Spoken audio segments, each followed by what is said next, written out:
So take advantage of those when you can. But I think that's part of why some of us out here, or all the guys out here for the most part, I don't know why we love it so much, but it's the grind of it. And Rickie Fowler just dropped a decision that has the entire golf world buzzing, and almost nobody had it on their 2025 bingo card. Today, I'll be breaking down Fowler's new 2025 direction, what pushed him toward a family-focused, selective schedule, and why many believe this shift could reshape the final arc of his career. Orange Reckoning. Golf fans had spent most of early 2025 convincing themselves that Rickie Fowler was basically back. Not 2014 meteoric rise back, not Players Championship Clutch King back, but something like the soft relaunch of a cult favorite show. He drifted into the season with flashes of brilliance, those maddening, addictive little reminders that he still carried sparks from his prime. A top 10 here, a top 15 at the Open, where he strutted across those ancient dunes like someone who remembered how it felt to stun crowds. The season teased them all. He wasn't lost, not really, just wandering between past glories and the elusive promise of consistency. But yeah, I mean, going through, plenty of tough years now. If you look over the last kind of 5-6 years, I've had plenty of highs and I've seen the lows. Yeah, I mean, the tough times definitely, make you appreciate when you are playing well and when golf can seem easy. Yeah, you appreciate those because they're not going to last forever. The problem was that golf, that drama-hungry beast, doesn't reward flashes. It rewards relentlessness. And relentlessness was no longer Rickie's game. Mid-season, he even withdrew from the WM Phoenix Open. Illness, exhaustion, the body's unsubtle reminder that time has receipts. The galleries that once screamed for every swing now watched with something softer, something closer to nostalgia. They weren't waiting for dominance. They were waiting for one more magic week, one more Sunday where he turned the course into a mythology lesson. But there was something different brewing under the polite press conferences and the father of two glow. A shift, a recalibration. Rickie wasn't chasing adrenaline anymore. He was chasing sustainability. His game management had morphed into something borderline mature. The scheduling was cleaner, the travel more intentional, and the equipment tinkering had moved from mid-career panic to late-career optimization. New Cobra prototypes, fresh ball choices, little arcs of technical rebellion showing he still wanted to squeeze every last ounce of performance from a body that no longer understood all gas, all orange as a default setting. And the FedEx Cup standings reflected a man clawing upward, but no longer sprinting. He wasn't in the elite top 20 cluster, but he was back in the conversation. The, oh yeah, Rickie's still dangerous stratosphere. It was the phase every former superstar reaches, the liminal zone between fading and reinventing. Yet beneath the calm exterior lurked a tension the cameras couldn't resist. Fowler knew the legacy chapter was still being drafted. He just hadn't decided whether it was a comeback story or a swan song. The huge announcement he was about to drop would force everyone else to choose a side. Comeback Mirage. To understand why the announcement felt seismic, viewers had to trace the long, looping arc of Rickie Fowler's career, a shape that looked less like a straight line and more like a roller coaster designed by someone addicted to plot twists. Because Rickie wasn't just a player, he was a phenomenon. 6 PGA Tour wins, Ryder Cup battles, Olympic credentials, and that 2015 Players Championship masterpiece that still gets replayed like a forgotten blockbuster. He was supposed to be the future, the marketable heir to golf's cool factor, the guy who proved the sport didn't need to be beige. There's a lot of things that you want to achieve or want to accomplish, but kind of coming from where we've been, struggling at times, kind of keeping the initial goals fairly simple or attainable and reachable to start out with, and those kind of start piling on as you knock 1 or 2 or 3 off. But yeah, there's bigger goals that are want to be, we want to take care of those, but we're still working on some of the low-hanging fruit to start with. Then came the lost years, the dips, the slumps, the headlines reading like sympathetic obituaries for a talent that once burned neon. But golf never fully let him go. And Rickie, stubborn in his quiet California way, never stopped rewriting the narrative. The Rocket Mortgage win in 2023 reminded the world he still had chapters left. The competitive fire dimmed, but never died. It simply flickered behind fatherhood, maturity, and the cautious wisdom that arrives after 1,000 press conferences asking, "What happened to you?" So when 2025 rolled around, fans expected another push, the big, dramatic, all-in resurgence. But what they got instead was something stranger: strategic minimalism. The huge announcement wasn't surrender, it was calculus. Rickie had decided he was done with the endless weekly grind, the physical and emotional cost of chasing events just to stay relevant. He wasn't retiring. No, that would have been too tidy. But he was choosing select signature events, curated starts, and high-impact weeks over the old play everything and survive method. It was the kind of shift once reserved for aging legends or players with enough career capital to ignore the FedEx Cup math. And Rickie, beloved and commercially golden, fit that mold perfectly. He could skip the low-stakes weeks and still have tournament directors begging for his presence. He could drop family-first lines and still walk into any field as a marquee draw.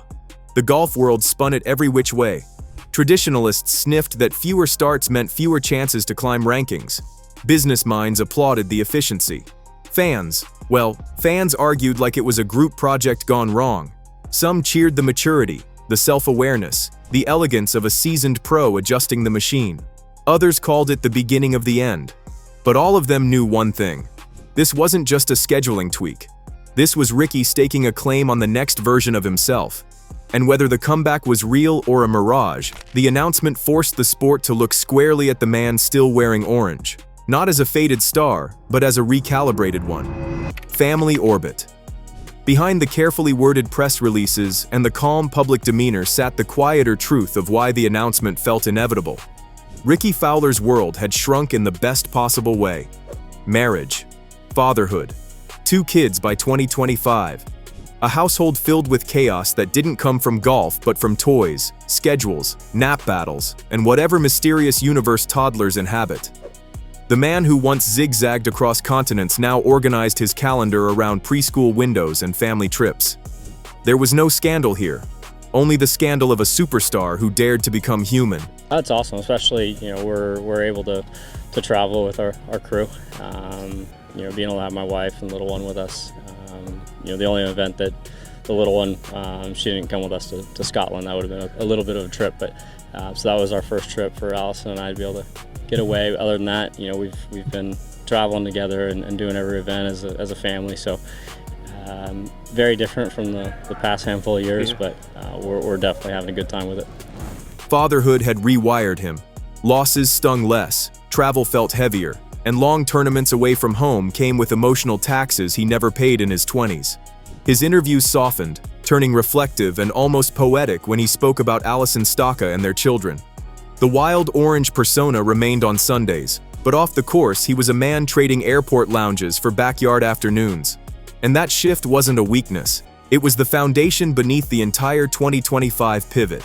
The gossip ecosystem, hungry for drama, starved for it in Rickie's case, latched onto the subtler beats. The curated Instagram posts, the equipment experiments carried out quietly before being unveiled like small, personal rebellions. The whispers that he'd become a behind-the-scenes influence at Puma and Cobra, shaping apparel lines and gear drops that carried more cultural weight than leaderboard finishes. These weren't scandals, but they were the off-course moves of a man taking control of his time. Rickie had reached the phase where influence paid more than mileage.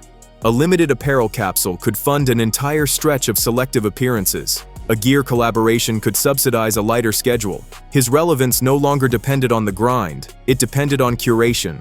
And that's what made the announcement so narratively delicious. It wasn't impulsive. It wasn't driven by crisis. It was driven by a man choosing life over grind and still managing to keep himself commercially bulletproof. That was the twist. The anti-scandal scandal. But golf purists hated the implication. Because if Rickie could choose family over endless tee times and still remain a draw, then the old mythology of the tireless grinder, the hero who played through pain, illness, fatigue, began to look outdated. That tension, simmering beneath the surface, set the stage for everything that would follow. Would the recalibration push him toward new peaks? Or would this be the first step toward the quiet exit so many feared? The answer, as always with Rickie Fowler, lived somewhere between heart and spectacle. Selective chaos. The huge announcement finally combusted in early to mid-2025, not with a mic drop, not with a threat to defect somewhere controversial, but with a strangely calm declaration that sent the golf world spiraling anyway. Rickie Fowler, patron saint of the week-to-week grinder, announced he was done overloading his schedule. No more check-the-box events. No more empty mileage. Instead, he would play fewer tournaments, target signature events, and focus on getting to majors with fresher legs and clearer intention. That single phrase ricocheted through media rooms like he'd just teased a retirement saga. But it was the opposite. He was choosing a smarter chaos. Instead of 30-event marathons, he wanted surgical strikes, stacked weeks where sponsors could squeeze maximum attention out of him, where fans would actually get the best version of Rickie instead of the worn-down one who limped through forgettable Thursdays. Tournament directors reacted instantly, because of course they did. Rickie Fowler wasn't just a golfer. He was a supply and demand ecosystem in orange pants. The Memorial sent an invite. Travelers did the same. Other marquee stops began sharpening their sponsor exemption pens because they knew what some analysts refused to admit. Rickie on a selective schedule still sold more tickets than half the top 20 combined. You didn't need rankings to be valuable. You just needed cultural gravity, and Rickie still had plenty. Fans, as always, split into ideological tribes. The nostalgists clapped like proud parents. They'd watched him nearly burn out, watched the inconsistency grind his momentum to dust, watched him come back with flashes only to fade again. To them, fewer events meant more magic. But the purists, the purists seethed. Fewer starts meant fewer FedEx Cup points, fewer data points for Ryder Cup calculus, fewer reps to sharpen form. They accused him of dodging the hard weeks, of leaning too heavily on past stardom, of trying to control the narrative instead of letting the season speak. Yet beneath all that noise was something quieter and more revealing. Rickie kept referencing his family, his kids, the emotional cost of the grind. He insisted this wasn't a retreat, just the next phase of being a competitor and a father. The most human explanation possible, but in the dramatics of golf commentary, humanity sometimes feels like a plot twist. In a sport obsessed with tradition, Rickie had chosen evolution, and now the question loomed: would selective chaos elevate him, or expose the fragility of a carefully curated comeback? Quiet power plays. While the public obsessed over the scheduling shift, industry insiders whispered about the real backbone of Rickie's announcement: the business moves. Because nothing in pro golf happens in isolation. Not the gear changes, not the apparel drops, not the subtle reshaping of a brand that has been profitable for over a decade. Rickie Fowler didn't just reduce his schedule, he fortified it financially long before stepping in front of the microphones. A good golf course for me. I love the challenge that it kind of puts in front of you. Like you said, I've played well here quite a few times and with a win. Doesn't feel like the win has been that long ago, but yeah, and with where I feel like the game has been and where I'm heading, I feel like I'm in a good spot and trending in the right direction. This is a place that you really can't let up. You have to be on top of it. There's not really many holes that are just, I wouldn't say gimmies or anything, but you have to stay on top of your stuff the whole time out here. First came the equipment shuffle. After ending the tailor-made ball and glove arrangement, Rickie began testing prototypes like a scientist preparing for a moon launch. Cobra mini driver concepts appeared in practice sessions. Titleist Pro V1s suddenly replaced old setups. A new glove resurfaced. None of it screamed identity crisis. It screamed optimization. Micro adjustments meant for a player who wanted to peak on specific weeks instead of surviving 52 of them. In the world of elite golf, 1 degree of loft or a few hundred less RPM can be the difference between a made cut and a weekend that breaks the internet. Then came the apparel empire. Puma, still his headline partner, leaned fully into Fowler mythology. Limited capsule drops, Puma x PTC collaborations, field to fairway crossovers, little fashion mini narratives that kept him culturally visible even when he wasn't swinging a club. These weren't just outfits, they were revenue machines designed to sustain Rickie's selective schedule. He could play fewer events because the merch carried its own gravitational pull. And then the real power play. visibility monetization. By concentrating his appearances around high-stakes tournaments, Fowler offered sponsors fewer, but more intense, windows. Instead of 30 lukewarm activations across the calendar, brands could pour their budgets into 6 blockbuster weeks where Rickie's presence guaranteed TV time, content drops, meet and greets, and those polished behind-the-scenes videos that get millions of views before viewers even realize they've been marketed to. A smaller schedule meant bigger impact and bigger checks.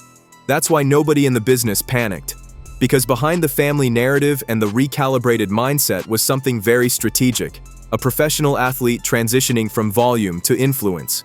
He didn't need to be everywhere, he needed to be essential in fewer places, and that was the future-proof version of Rickie Fowler, the one who could compete, consult, collaborate, and cash every check without burning his health or sanity. It wasn't just reinvention, it was longevity disguised as chaos. Legacy roulette. Rickie's announcement didn't just ripple through the tour, it detonated a year's worth of speculation about his legacy. Suddenly, every conversation in golf media sounded like an existential referendum. What does fewer starts mean for FedEx Cup math? Would Ryder Cup captains view him as a competitor or a spiritual mascot? Was this the prelude to vice-captaincy whispers that always follow a player who still has charisma, but not guaranteed points? The reactions fractured in predictable but dramatic ways. Tournament officials treated him like royalty, perhaps even more than before, because the scarcity made him valuable.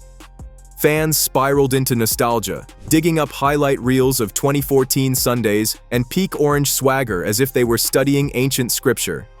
Critics, meanwhile, pounced on every missed cut, every illness withdrawal, every statistical dip as evidence the clock wasn't just ticking, it was flashing red. But the more interesting conversations came from analysts who refused to moralize the decision. They saw something modern in it. Golf's upper class, Rory, Scotty, the aging elite, had already begun carving out curated schedules. Rickie was simply embracing the blueprint. If selective chaos worked, he could arrive at signature events rested, sharp, and capable of the kind of explosive week that reshaped narratives instantly. The Ryder Cup discourse became theater. Some pundits floated him as a sleeper pick. Others argued he was shifting into a leadership phase, the dad energy veteran whose wisdom meant more than his point totals. Fans debated whether his new schedule signaled ambition or acceptance. The truth, as usual with Fowler, lived somewhere in the in-between. A man refusing to disappear quietly, but also refusing to sacrifice his life just to appease tradition. And so 2025 became a roulette wheel. Every event he picked mattered more. Every appearance felt symbolic. Every moment was framed as either proof of a brilliant reinvention or a careful glide toward the final act of a beloved career. But the narrative wasn't tragedy. It wasn't decline porn. It was evolution. Rickie hadn't chosen the chaotic fall. He'd chosen the curated rise.